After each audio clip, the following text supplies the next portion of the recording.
T Karunakar Reddy advocate. Enrolment 1990, నా enrolment 11/8/1990.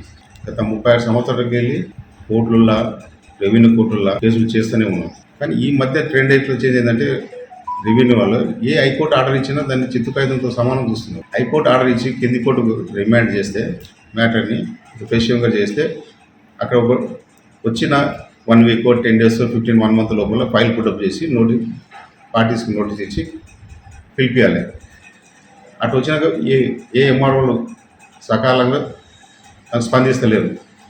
Party అన్నా వాళ్ళ అడ్వకేట్ అన్న పోయి వాళ్ళకి రిమైండర్ చేస్తేనే వాళ్ళకి చూస్తామంటారు. అప్పటి వరకు చేయరు. అది చూస్తామని కూడా వాళ్ళు దాని మీద స్టెప్స్ తీసుకుంటే తీసుకోరు.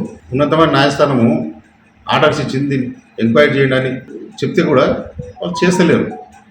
ఎన్నోసార్లు తిరుగుతాయి.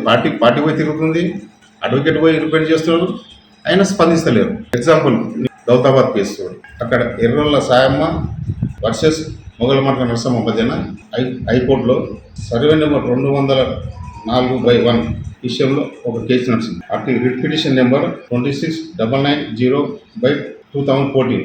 ఆ కేసులో ఆనరబుల్ హైకోర్టు 1/2005 నాడు ఆనరబుల్ హైకోర్టు ఆ కేసును డిస్పోజ్ చేసుకుంటా ఎంఆర్ఓ దౌతాబాద్కు రిమైండర్ చేసింది. 2 పార్టీలకు నోటీస్ ఇచ్చి దీని త్వరలో తేల్చమని. 8/1 ఆర్డర్ ఎప్పుడు వచ్చింది? 8/1/2025 నాడు హైకోర్టు ఆర్డర్ పాస్. ఆమె నోటీస్ ఇచ్చింది ఎప్పుడు? జూలై 7 నెలల తర్వాత. మొగలమండ నరసమ్మ బోత్ పార్టీస్ మా పార్టీకి ఇచ్చింది.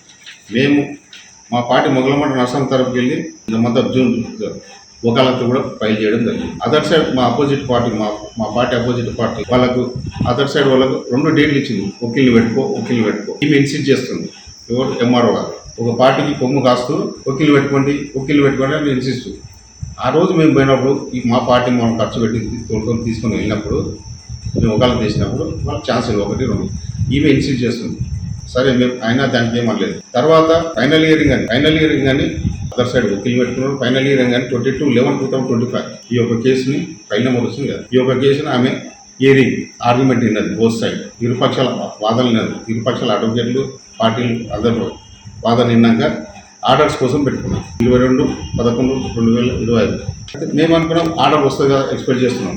యాజ్ ద ఈ 3 monthsలో ఎలాంటి ఆర్డర్ పాస్ చేయకుండా మళ్ళీ 18/2/2004 వాట్సాప్ ద్వారా మళ్ళీ మెసేజ్ పంపింది. ఎవరు? ఎంఆర్ఓ వాళ్ళు. మా వాట్సాప్ నెంబర్ 9441372840. మీ కేసు హియరింగ్ ఉంది 28/2/2026 నాడు. మాకు నోటీస్ పంపింది. నోటీస్ ప్రిపేర్ చేసింది 13/2/2026. పంపింది ఎప్పుడు? 18/2/2026. హియరింగ్ అని 28/2/2000 మీరు అప్పేర్ చేయాలి, మీకు కౌన్సిల్ కానీ నోటీస్ ఇచ్చారు. 28/2/2026 నాడు అటెండ్ కాలేదు, అదర్ సైడ్ అటెండ్ కాలేదు, అడ్వకేట్లు ఎవరు అటెండ్ కాలేదు. నాకు 3/3/2026 నాడు 5:46 వాట్సాప్ మెసేజ్ మొబైల్ ద్వారా మళ్ళీ పంపిస్తున్నారు. ఈ కేసు 4/3/2026 నాడు 3 PM ఉందని వాళ్ళ కోర్టు వాళ్ళ ఆఫీస్ బాయ్ అయినా వాళ్ళ డిపార్ట్మెంట్ ఆయనతో ఒక మనిషితో నోటీస్ తీసుకొని వస్తారు. 6:18 ఈ కేసు ఆ రోజు ఉంది ఎంక్వైరీకి రాండి. 4 గంటలకు 4/3/2026 నాడు పెట్టి 3/3 నాడు సాయంత్రం 6:15 15 గంటల ముందు మాకు నోటీస్ సాయంత్రం కూడా తీసుకున్నాం. As per revenue manual, revenue law ప్రకారము ఈ must give the notice 3 days or 7 days before పార్టీస్కి ఇవ్వాలి. ఈమె ఇచ్చిన అంతరార్థం మాకేం తెలుస్తుంది? ఆ ఒక దౌతాబాద్ అక్కడ రెవెన్యూ కోర్టు అన్నప్పుడు revenue court manual must be followed. అసలు రెవెన్యూ మాన్యువల్ని ఫాలో అయితే లేరు. ఈ రెవెన్యూ కోర్టు మాన్యువల్ అన్నప్పుడు రెవెన్యూ కోర్టు ఎప్పుడైనా చేసి డిఫరెంట్ మీ 36 yearsలో ఎన్నో కలెక్టరేట్లు చూసినాం, ఆర్టీఓలు చూసినాం. ఎప్పుడైనా ఎవ్రీ సాటర్డే పెడతాడు కేసెస్ రన్ చేస్తారు. మిగతా 5 days సివిల్ కోర్టులు ఉంటాయి. ఓన్లీ 5 days సాటర్డే మాత్రం రెవెన్యూ కోర్ట్స్ ఇష్టం డేట్ పెడుతుంది. సాటర్డే కాకుండా ఆమె ఇష్టం వచ్చినట్ల court manual, revenue court manual follow అయ్యలేదు, రెవెన్యూ లాస్ ఫాలో అయ్యలేదు. ఇష్టం పోనీ అక్కడ ఆమె దోసినట్ల. ఈ విషయం ప్రశ్న గురించి అయితే వ్యక్తి ఎవరైతే ఉందో నాకు సబ్జెక్ట్కి వచ్చిన నోటీస్ ఆయన ఫోన్ ద్వారానే వాళ్ళ ఆఫీస్కి ఫోన్ చేసిన. ఎక్కడ ప్రొసీజర్, ఏం ప్రొసీజర్ ఉంది, మీరు 3 days అన్నా 7 days అన్న ముందు చేయలేదు. ఇంతకుముందే 3 సార్లు ఆర్గ్యుమెంట్ చేసేసాం, ఎందుకు ఆర్డర్ చేయలేదు? మళ్ళీ నోటీస్ ఇస్తున్నావు.